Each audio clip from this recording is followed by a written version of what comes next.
ஓம் சாந்தி 24/9/2025.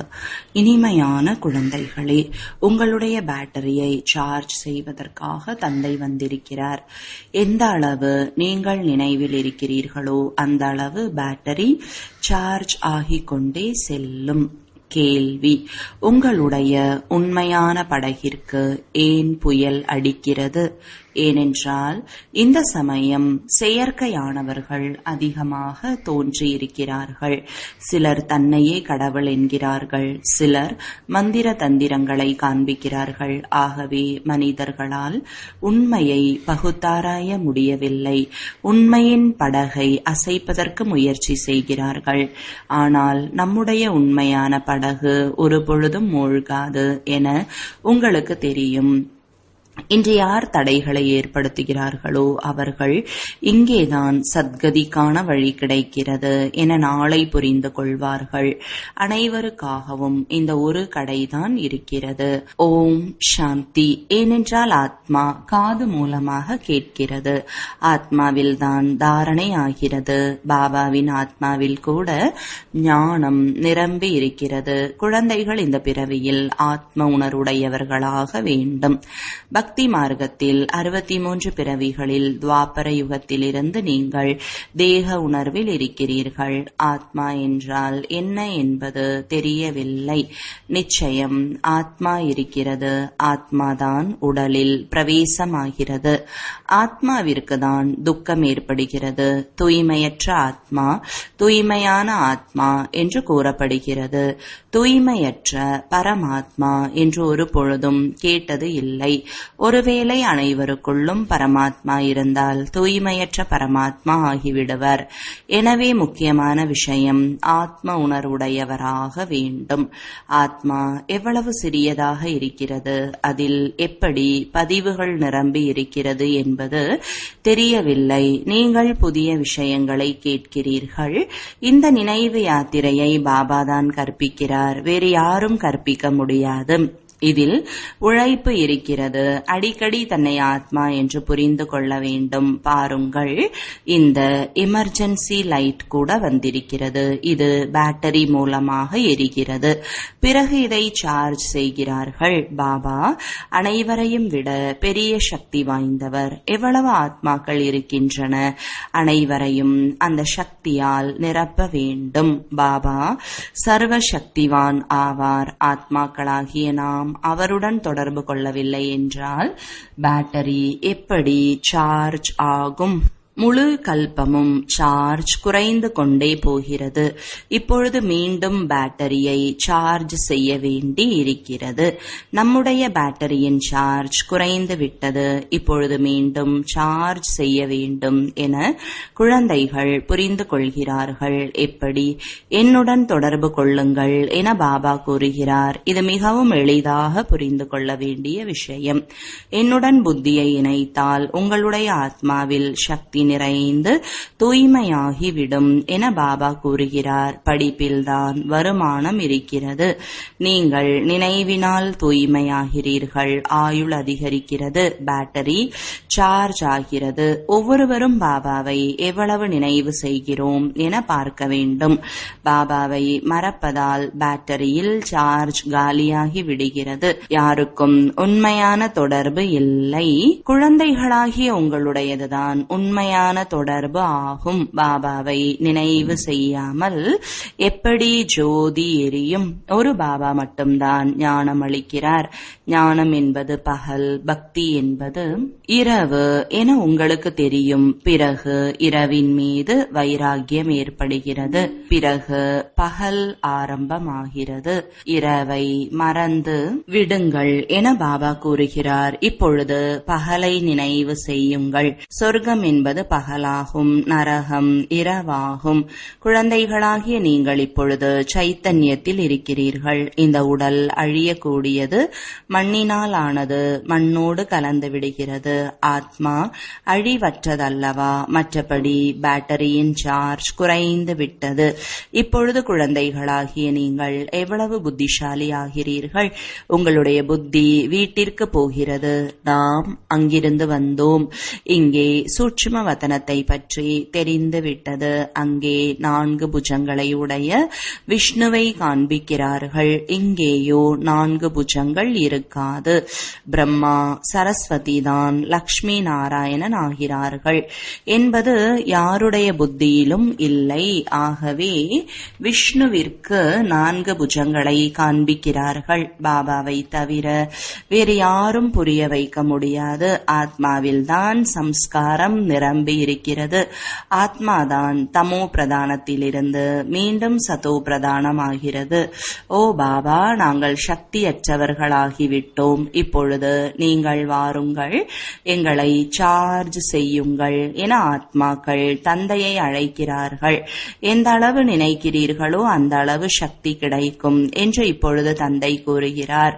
பாபாவிடம் மிகவும் அன்பு இருக்க வேண்டும். பாபா, நாங்கள் உங்களுடையவராக இருக்கிறோம். உங்களுடன் தான் வீட்டிற்கு செல்வோம். தாய் வீட்டிலிருந்து மாமியார் வீட்டிற்கு அழைத்து போகிறார்கள் அல்லவா?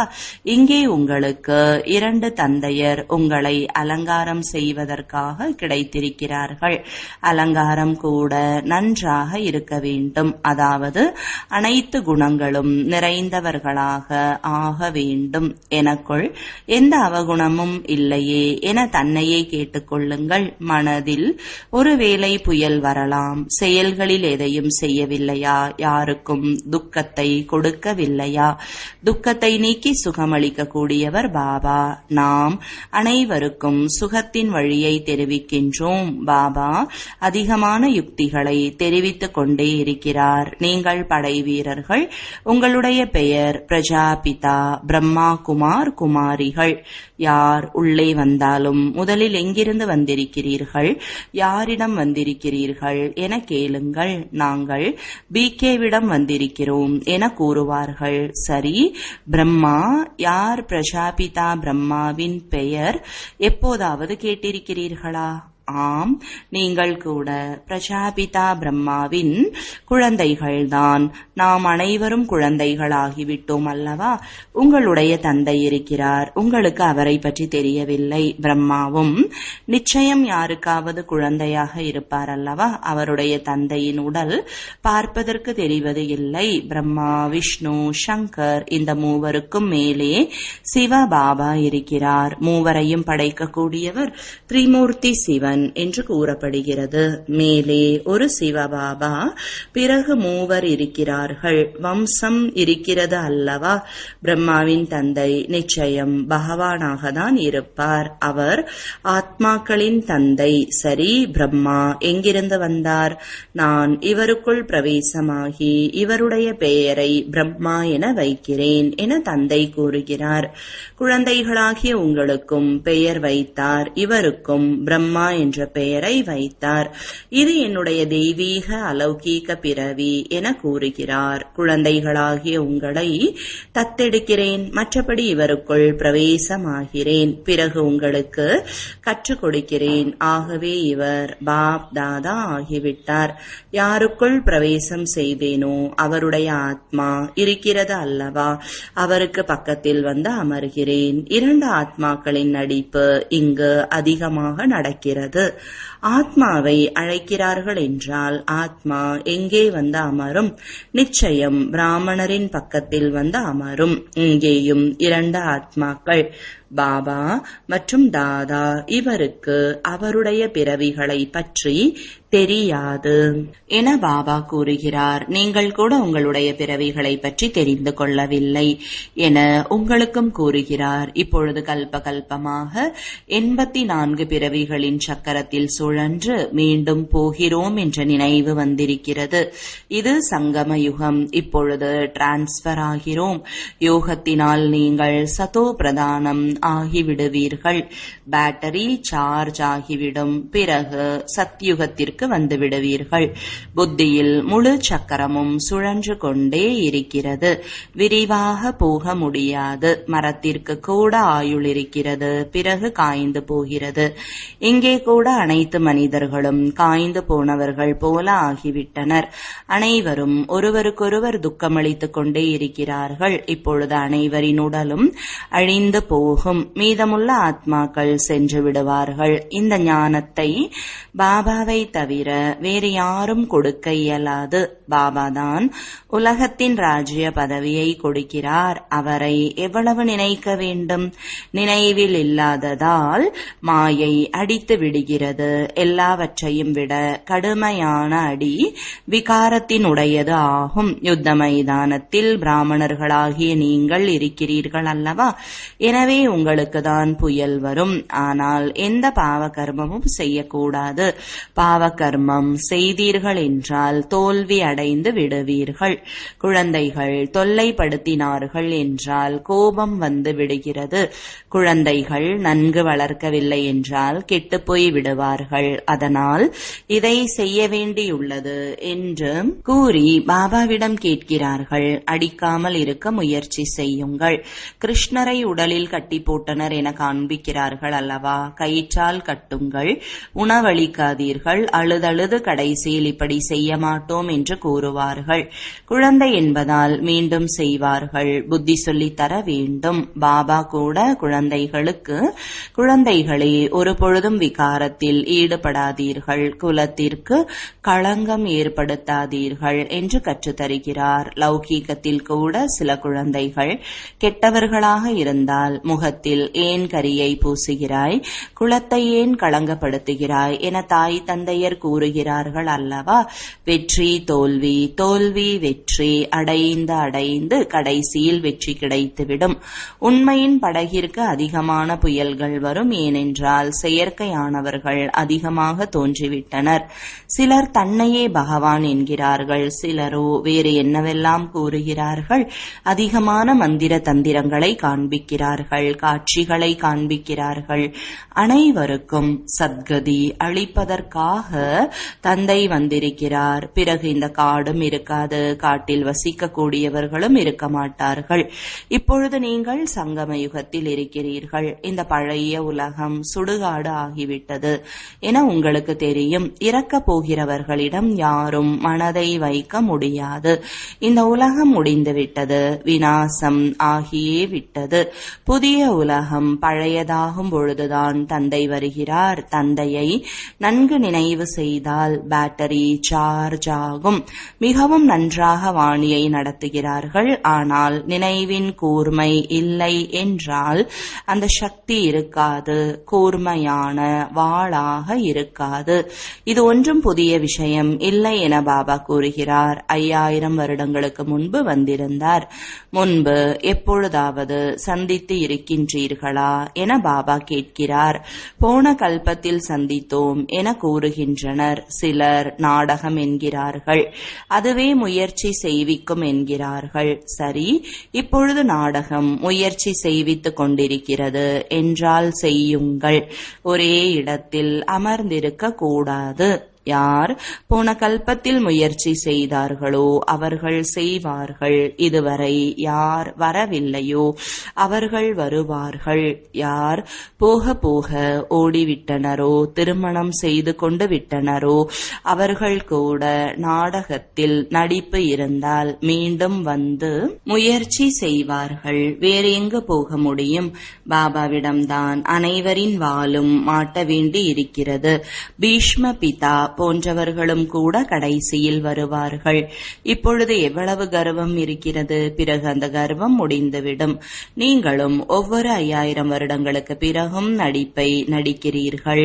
ராஜ்யத்தை அடைகிறீர்கள், இழக்கிறீர்கள். ஒவ்வொரு நாளும் கிளை நிலையங்கள் அதிகரித்து கொண்டே போகிறது. பாரதவாசிகளிலும் முக்கியமாக தேவி தேவதைகளின் பூஜாரிகளுக்கு புரிய வைக்க வேண்டும். சத்தியுகத்தில் தேவி தேவதை தர்மம் இருந்ததால் அவர்களையும் பூஜை செய்கிறார்கள். கிறிஸ்தவர்கள் கிறிஸ்துவின் மகிமை பாடுகிறார்கள். நாம் ஆதி சனாதன தேவி தேவதா தர்மத்தின் மகிமை பாடுகிறோம்.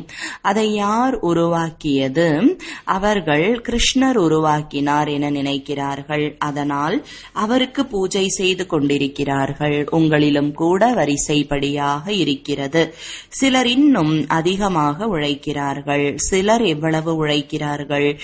கோவர்தன மலையை ஒரு விரலினால் தூக்கியது என்று காண்பிக்கிறார்கள். இப்பொழுது இது பழைய உலகம். அனைத்து பொருட்களிலும் சக்தி போய்விட்டது. தங்கம் கூட சுரங்கத்தில் கிடைப்பது இல்லை. சொர்க்கத்தில் தங்க மாளிகையை உருவாக்குகிறார்கள். இப்பொழுதோ அரசாங்கம் தொல்லைப்படுகிறது. ஏனென்றால் கடன் கொடுக்க வேண்டியிருக்கிறது. அங்கேயோ அளவற்ற செல்வம் இருக்கிறது. சுவர்களில் கூட வைர வைடூரியங்களை பதிக்கிறார்கள். வைரங்கள் பதிக்க ஆர்வம் இருக்கிறது. அங்கே பணத்திற்கு எந்த குறையும் இல்லை. குபேரனின் பொக்கிஷம் இருக்கிறது அல்லவா? அலாவுதீனின் ஒரு விளையாட்டை காண்பிக்கிறார்கள். விளக்கை தேய்ப்பதால் மாளிகை வருகிறது. இங்கே கூட தெய்வீக திருஷ்டி கிடைப்பதால் சொர்க்கத்திற்கு செல்கிறார்கள். அங்கே இளவரசன் இளவரசிகளிடம் புல்லாங்குழல் போன்ற அனைத்து பொருட்களும் வைரங்களால் செய்யப்பட்டதாக இருக்கும். இங்கேயோ இது போன்ற பொருட்களை அணிந்து கொண்டு அமர்ந்தால் கொள்ளையடித்துக் கொண்டு சென்று விடுவார்கள். கொலை செய்துவிட்டு கூட எடுத்து சென்று விடுவார்கள். அங்கே இது போன்ற விஷயங்கள் இருக்காது. இந்த உலகம் மிகவும் பழையதாக அழுக்காகி விட்டது. இந்த லக்ஷ்மி நாராயணருடைய உலகம் ஆஹா என்று பிரமிப்பாக இருந்தது. வைர வைடூரியங்களின் மாளிகை இருந்தது. தனியாக இருக்க மாட்டார்கள் அல்லவா? அதற்கு சொர்க்கம் என்று கூறப்பட்டது. உண்மையில் நாம் சொர்க்கத்திற்கு அதிபதியாக இருந்தோம் என்பது உங்களுக்கு தெரியும். நாம் இந்த சோமநாதர் ஆலயத்தை கட்டினோம். நாம் எப்படி இருந்தோம்? பிறகு பக்தி மார்க்கத்தில் கோவில்களை கட்டி பூஜை செய்தோம் என புரிந்து கொள்கிறார்கள். ஆத்மாவிற்கு தன்னுடைய 84 பிறவிகளின் ஞானம் இருக்கிறது.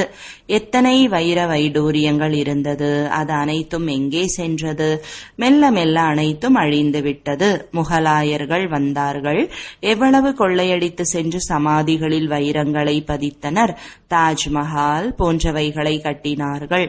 பிறகு பிரிட்டிஷ் அரசாங்கம் அங்கிருந்து தோண்டி எடுத்து சென்றது. இப்பொழுது ஒன்றுமில்லை. பாரதம் யாசகனாக இருக்கிறது. கடன் மேல் கடன் வாங்கிக் கொண்டே இருக்கிறார்கள். தானியங்கள் சர்க்கரை போன்ற எதுவும் கிடைப்பது இல்லை. இப்பொழுது உலகம் மாற வேண்டும். ஆனால் அதற்கு முன்பு ஆத்மாவின் பேட்டரியை தூய்மையாக மாற்றுவதற்கு சார்ஜ் செய்ய வேண்டும். பாபாவை நிச்சயம் நினைக்க வேண்டும். புத்தியின் நினைவு பாபாவிடம் இருக்க வேண்டும். அவரிடமிருந்து சொத்து கிடைக்கிறது.